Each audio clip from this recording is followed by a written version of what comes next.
बहुत सी महिलाओं ने बहुत सारे बड़े बड़े काम किए हैं जिनसे वो साबित करती हैं कि वो भी मनुष्य हैं, पुरुषों के बराबर हैं।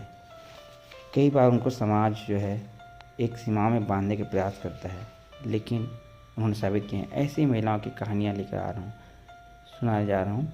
इसमें एक नाम है मैरी क्यूरी के। आज हम सुनेंगे इनके बारे में। देवी मैरी क्यूरी का जीवन दुखों से और मुसीबतों से भरा रहा। फिर मैरी क्यूरी का जो उपलब्धियां हैं वो उसका सिर देखा जाए तो उसका पलड़ा भारी है।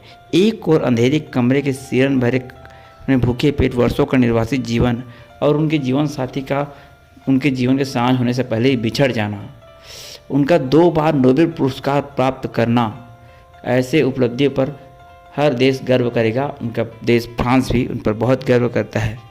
आइए उनके संघर्ष भरे जीवन के बारे में कुछ पढ़े जाने, जिसने उनके नारी भरे सभी नारियों के लिए एक उनको रोल मॉडल बनाया, संपूर्ण नारी जगत का सरताज बनाया। मेरी स्क्लोदोवास्की का जन्म 7 नवंबर 1867 को पोलैंड के वार्सा शहर में एक निर्धन परिवार में हुआ था। पिता व्लादिस्लाव स्क्लोदोवास्की वार्सा में विज्ञान के अध्यापक थे। बचपन में ही मान्या, उनके बचपन का नाम, को विज्ञान से अनुराग हो गया था। पिता की प्रयोगशाला में वह कुछ न कुछ सीखती ही रहती। उन दिनों पोलैंड रूस के अधीन था। रूस के जार के खिलाफ पोलैंड में क्रांति की आग भड़क रही थी।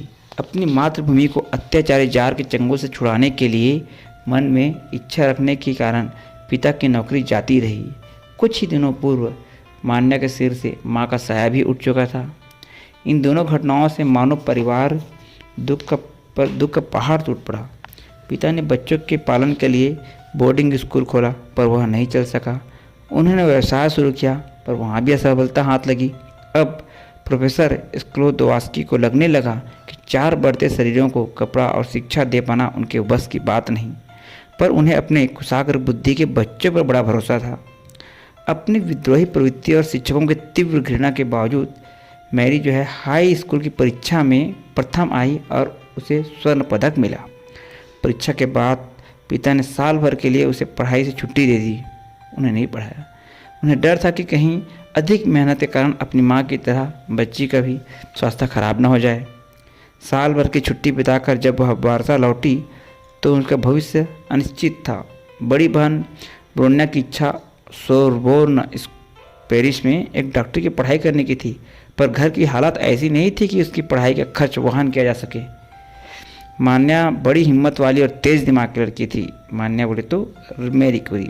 उसी ने बड़ी बहन को सुझाया कि मैं गवर्नेंस का काम ढूंढ लूँगी और तुम्हारे कॉलेज की पढ़ाई का खर्चा भेजती रहूँगी। डॉक्टर बन जाने के बाद तुम मेरी मदद करना।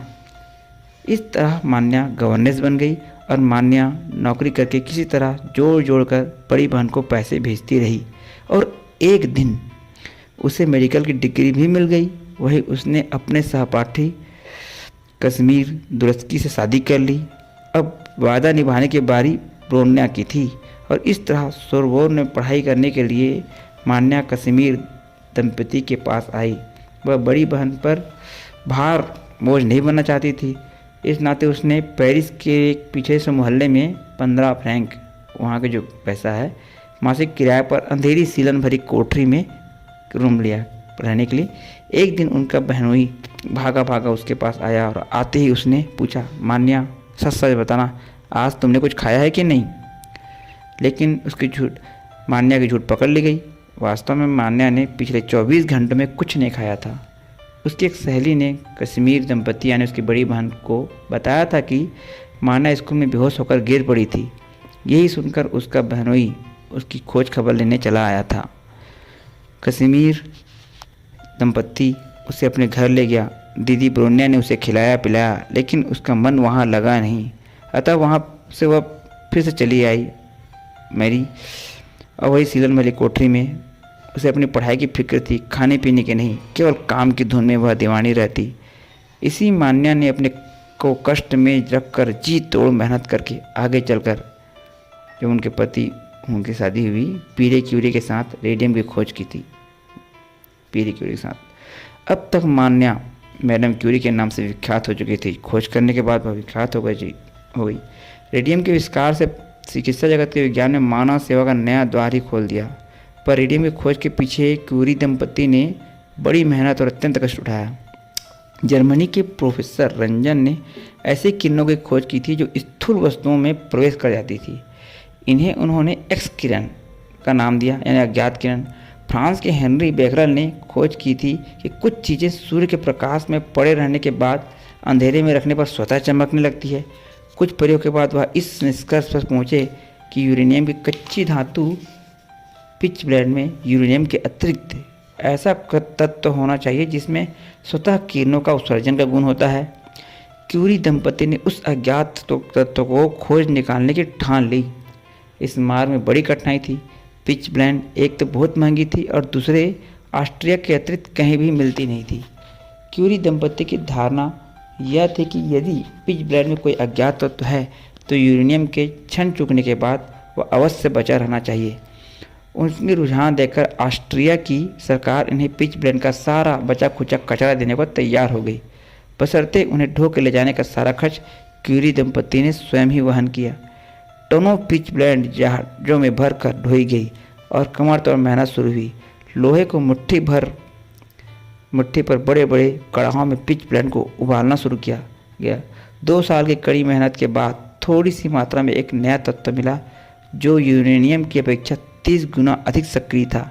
सन 1898 के जुलाई में नए तत्व की घोषणा मैडम क्यूरी ने की।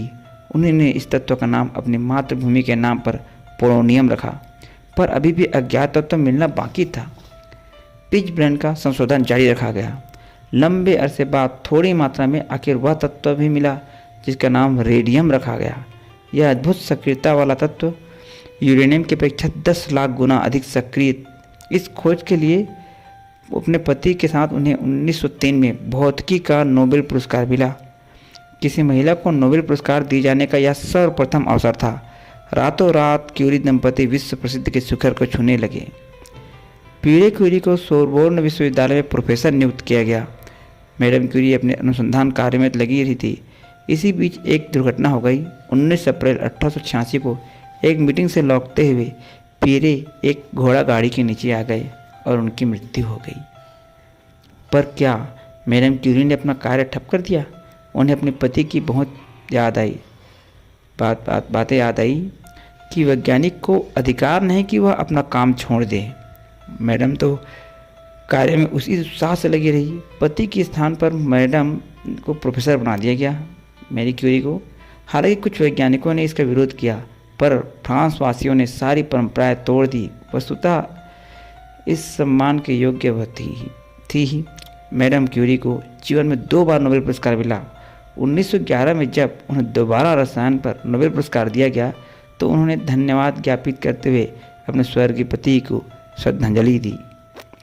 मैं यह याद दिलाना चाहता हूँ कि रेडियम और पोलोनियम के आविष्कार पीरे क्यूरी और मेरे द्वारा किए गए थे, और मैं यह भी समझती हूँ कि इस विषय में अकादमी मुझसे सहमत होगी कि यह अद्वितीय सम्मान जो मुझे मिला है साथ ही पीरे क्यूरी के प्रति श्रद्धांजलि भी है। मैडम क्यूरी अपने ही आविष्कार रेडियम की घातक किरणों की मार से नहीं बच सकी और 4 जुलाई 1934 को सूरज की पहली किरण के स्पर्श के पूर्व ही वह चिर निद्रा में लीन हो गई। सारी दुनिया रो पड़ी। मानवता की सेवा में अपना सर्वस्व न्यौछावर करके आज भी क्यूरी जीवित है। वे प्रेरणा की दीपपुंज सदृश हमारे हृदय में विराजमान हैं। Thank you.